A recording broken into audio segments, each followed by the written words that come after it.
Magandang hapon mga ka-happy hour. Narito ang mga balita para sa MBC TV Network News Update 5 PM edition.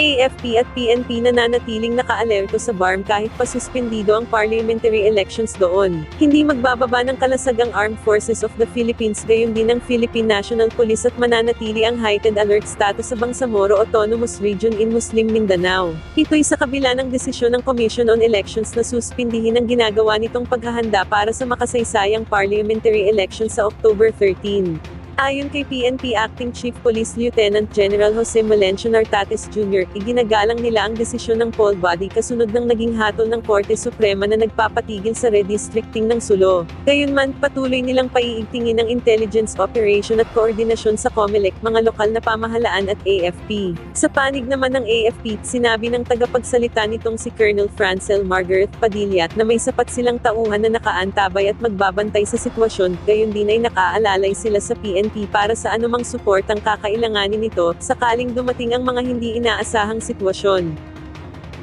Samantala, sa Metro Manila ngayon, QCPD naglabas ng ilang paalala sa mga lalahok sa September 21 rally. Naglabas ngayon ng ilang safety reminders ang Quezon City Police District para sa lahat ng dadalo sa mga rally at pagtitipon sa darating na linggo, September 21.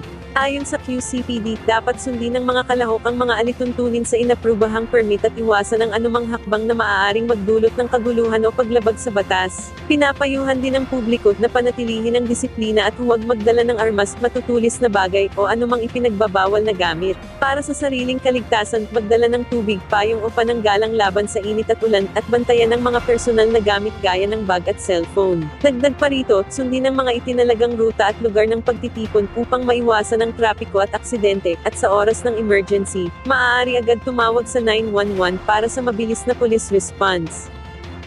Ating alamin ang mga latest update mamayang alas 5:30 ng hapon sa programang Metro Manila Ngayon, Afternoon Edition.